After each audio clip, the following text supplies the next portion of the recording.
ఆశీస్సులతోటి ఇవాళ మార్కెట్ అభివృద్ధి గురించి దాదాపు 4-5 కోట్ల రూపాయలు కానివ్వండి ఇవాళ గిడ్డంగులు, ఎందుకంటే ఇక్కడ హైయెస్ట్ ఏదైతే ప్యాడీ వస్తుంది, రైస్ మిల్లులు ఉన్నాయి, ఇక్కడ గోడౌన్స్ కావాలనగానే ఇమ్మీడియట్ గా ఇక్కడ గోడౌన్లు పెద్ద ఎత్తున మంజూరు చేసిన తుమ్మల నాగేశ్వరరావు గారికి కృతజ్ఞతలు తెలియజేసుకుంటూ, అలాగనే ఇక్కడ ఎందుకంటే రైతాంగం ఎక్కువగా ఉన్న ప్రాంతం ఇది, విద్యుత్ మీదనే ఆధారపడే ప్రాంతం ఈ ప్రాంతం అంతా కూడా.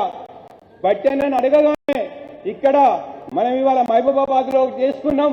ఇవాళ ఇక్కడ 3 సబ్ స్టేషన్లు 33 kVకి సంబంధించి కానివ్వండి, ఈ ప్రాంతానికే తలమానికగా ఉండే 132 kV సబ్ స్టేషన్ కూడా గౌరవ ఉప ముఖ్యమంత్రి బట్టన్న గారు నిన్ననే శాంక్షన్ ఇచ్చే మన మీద కరుణ చూపించినందుకు వారికి ప్రత్యేకంగా కృతజ్ఞతలు తెలియజేసుకుంటూ, ముఖ్యంగా R&B మినిస్టర్ గారి గురించి చెప్పవలసిన అవసరం లేదు. ఎందుకంటే ఎప్పుడైతే మనం అధికారంలోకి వచ్చినామో అధికారంలోకి రాగానే మొట్టమొదటిగా నరేంద్రన్న మీ దగ్గర ఏం కావాలి, ఆ కావాల్సినవన్నీ కూడా నేను ఇస్తా, మీరు తీసుకోండి, మీ ఎమ్మెల్యే గారి దగ్గర నుంచి రిప్రజెంటేషన్ తెప్పియండి, మీరు చెప్పండి అన్న అని చెప్పి ఆ రోజు నుంచి ఈ రోజు వరకు ఈ నియోజకవర్గంలో 200 కోట్ల రూపాయలు R&B రోడ్లు ఇచ్చిన అన్న వెంకటరెడ్డి కృతజ్ఞతలు తెలియజేసుకుంటూ, ముఖ్యంగా ఈ జిల్లా లోపల ప్రధానంగా ఈ మండలం లోపల ఎందుకంటే దేవాదాయ శాఖ మంత్రులుగా ఉన్న సోదరి సురేఖక్క గారు ఈ జిల్లాల రాష్ట్రంలో ఎక్కడ ఇయ్యని విధంగా మన నియోజకవర్గానికి సంబంధించి కేసముద్రం మండలంలోనే 7 గుళ్లకు ఒక్కొక్క గుడికి 50 లక్షల నుంచి 1,50,00,000 రూపాయల దాకా ఈ మండలం లోపల సురేఖక్క శాంక్షన్ చేసేందుకు వారికి కూడా కృతజ్ఞతలు తెలియజేసుకుంటూ, ఇక మన సీతక్క గురించి చెప్పవలసిన అవసరం లేదు. మీ అందరితోటి మాతోటి కలిసి ఎన్నో ఏళ్లుగా పనిచేస్తూ వస్తున్నది. ఆ సీతక్క ఇవాళ పంచాయతీరాజ్ రోడ్లకు సంబంధించి ఈ నియోజకవర్గానికి దాదాపు 70-80 కోట్ల రూపాయలు ఈ నియోజకవర్గానికి ఏదైతే పంచాయతీరాజ్ రోడ్లు ఇవ్వడం జరిగింది. మీరు ఈ ప్రాంతంలో ఈ జిల్లావాసిగా ఉండి ఇక్కడ పేదల పక్షాన మీరు చేసిన పోరాటాలు కావచ్చు, మీరు కష్టపడ్డ విధానం కావచ్చు, ఈ ప్రాంతం ప్రజలు చిరకాలంగా గుర్తుంచుకుంటూ అంటారు. ఇవన్నీ కూడా ఇవాళ మీరందరూ 6 ఇక్కడికి వచ్చుడితో పాటు ఇవాళ ప్రభుత్వ విప్పు, రేపు కాబోయే స్పీకర్ మనందరికీ అభిమానంగా ఉండి మన అభివృద్ధిని కోరుకునే మన సోదరుడు మిత్రుడు రామచంద్ర నాయక్ గురించి మీకు అందరికీ కూడా తెలుసు.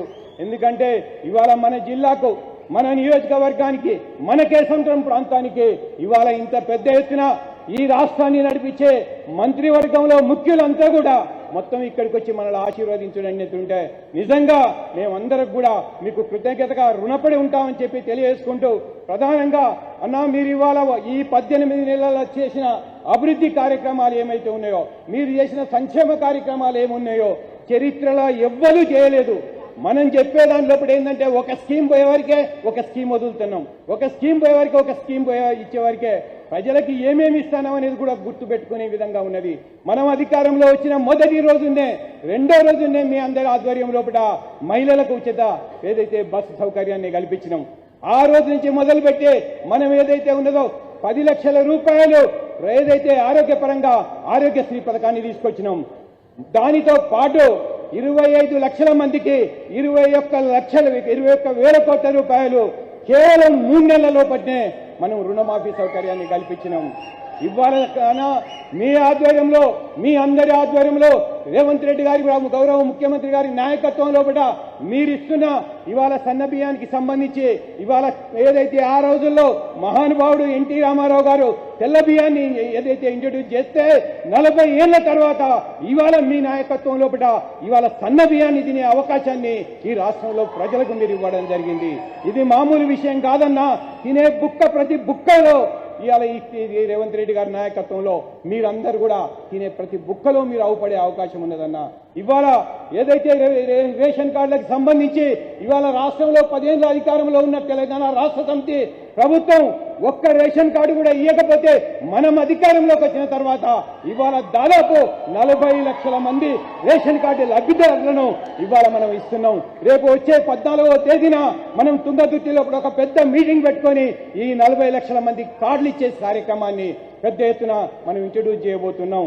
అది ఒక్కటే కాదు, ఇవాళ మనం గ్రామీణ ప్రాంతంలో కూడా మనం ఏ ఊరికి పోయినా కూడా 95% ఆ ఊరిలో 100 ఇళ్ళు అంటే 98 ఇండ్లకు ఇవాళ ఉచిత కరెంట్ వస్తుంది. 200 యూనిట్లు ఇవాళ ప్రతి ఇంటికి ఉచిత విద్యుత్ ఇస్తున్నామంటే అది కాంగ్రెస్ పార్టీ గొప్పతనం, ఇవాళ గౌరవ మంత్రివర్యుల గొప్పతనం అనే విషయాన్ని మనం ప్రజలకు తీసుకుపోవాల్సిన అవసరం ఉంది. ఇలా చెప్పుకుంటా పోతే అదే నేను అంటున్నా. ఇవాళ రైతు భరోసా మీరు చూసిండ్రు, మొన్నటికి మొన్న గౌరవ ముఖ్యమంత్రి గారు చెప్పిండు 9 రోజులలో 9,000 కోట్ల రూపాయలు ఇస్తాం, బట్టనా మీరు రెడీగా ఉండాలని చెప్తే ఏదైతే గౌరవ డిప్యూటీ ముఖ్యమంత్రి గారు 8 రోజులలోనే 9,000 కోట్ల రూపాయలు ఇవాళ మన ప్రజలకు రైతాంగానికి అందించిన ఘనత తుమ్మల నాగేశ్వరరావు గారి ఆధ్వర్యం లోపల పెద్దలు వ్యవసాయ శాఖ మంత్రి డైరెక్షన్ లోపల మనం చేసుకోవడం జరిగింది. ఇవన్నీ నేను ఎందుకు చెప్తున్నానంటే ప్రభుత్వం కష్టపడుతుంది, ప్రభుత్వంలో ఉన్న మంత్రివర్గం కష్టపడుతుంది, గౌరవ ముఖ్యమంత్రి గారు కష్టపడుతున్నారు. నా ప్రజల కోసం నేను పనిచేయాలి, నా పేద వర్గాల కోసం నేను పనిచేయాలని చెప్పి చేస్తుంటే అది ప్రజలకు రీచ్ అయ్యే కాడ ఎక్కడో చిన్న గ్యాప్ ఉన్నదనే అపోహ కలుగుతుంది. ఇంత కష్టపడి పనిచేస్తున్న మనం, ఇన్ని సంక్షేమ కార్యక్రమాలు చేస్తున్న మనం ఇవాళ ప్రతి ఒక్కరి ఇంటికి పోయి మనం చేసిన కార్యక్రమాలు చెప్పుకోవాల్సిన అవసరం ఉన్నది. ఎస్ మీరందరూ గల్లా ఎదురేసుకొని చెయ్యి పైకెత్తుకొని ఎస్ మా ముఖ్యమంత్రి మా ప్రభుత్వం ఈ కార్యక్రమాలు చేసిందని చెప్పి చెప్పుకోవాల్సిన అవసరం ఉన్నది. ఇవాళ ఆషామాషి విషయం కాదు. అప్పుల తెలంగాణ లోపల ఇవాళ తీసుకొచ్చి ఇవాళ మన మంత్రివర్గం, మన ఉప ముఖ్యమంత్రి గారు ఆర్థిక శాఖ మంత్రిగా ఉండి గౌరవ ముఖ్యమంత్రి గారి ఆధ్వర్యం లోపల ఇవాళ రాష్ట్రాన్ని ఒక గాడిలో పెట్టాలనే ప్రయత్నం చేస్తే ఎలాగా అవాక చెవకులు పాడుతున్నారో మీరు అందరూ చూస్తున్నారు. ఇవాళ ఈ రాజ్యం, ఈ రాష్ట్రం మా సొత్తు, మేమేమై ఈ రాష్ట్రాన్ని పాలించాలని చెప్పి ఒక ఏదైతే ఒక భూస్వామ్య పద్ధతి లోపల, ఒక రాజరిక పాలన లోపల ఇవాళ కేసీఆర్ గారి కుటుంబం ఆలోచించుకుంటుందో మనం చూస్తున్నాం. ఇది ఎవ్వరిది హక్కు కాదు, ఈ రాష్ట్రం ప్రజల హక్కు. ప్రజలకు ఎవరు నచ్చితే వాళ్ళే అధికారంలోకి తీసుకొస్తారు. ఇవాళ గౌరవ ముఖ్యమంత్రి రేవంత్ రెడ్డి గారి నాయకత్వంలో ఈ ప్రభుత్వం మంచిగా పనిచేస్తుంది. ప్రభుత్వం వచ్చేస్తుంటే మాకు సంక్షేమ కార్యక్రమాలు చేస్తుందనే ఒక నమ్మకాన్ని పెట్టుకొని ఇవాళ ఈ ప్రభుత్వాన్ని అధికారంలో తీసుకొచ్చిండ్రు. ఎక్కడ ఆ నమ్మకాన్ని ఒమ్ము చేయలే. గౌరవ ముఖ్యమంత్రి గారి నాయకత్వంలో కూడా ఈ ప్రభుత్వం ఎన్నో సంక్షేమ కార్యక్రమాలు చేస్తుంది, భవిష్యత్తులో చేయబోతున్నది. కాబట్టి నేను అందరికీ కూడా విజ్ఞప్తి చేసేది ఏంటంటే కష్టపడుతున్న ఈ ప్రభుత్వాన్ని ఆశీర్వదించవలసిన పని ఉన్నది. ఈ చేస్తున్న పనిని మీరు ప్రతి ఇంటికి గతి గడపకు చెప్పవలసిన అవసరం ఉన్నది. దయచేసి ఈ మహబూబాబాద్ నియోజకవర్గానికి అభివృద్ధి కార్యక్రమాలకు సంబంధించి మా గౌరవ ఎమ్మెల్యే గారు, మా ఎంపీ గారు ఇంకా కొన్ని శాంక్షన్స్ మిమ్మల్ని అడిగినారన్నా, తప్పకుండా మళ్ళీ 1 ఇయర్ లోపల ఇక్కడనే మళ్ళీ మహబూబాబాద్ లోపల మిమ్మల్ని అందరినీ తీసుకొచ్చే ఈ నియోజకవర్గంలో రాష్ట్రంలోనే అభివృద్ధి చేసే విధంగా మేమందరం ప్రయత్నం చేస్తాం.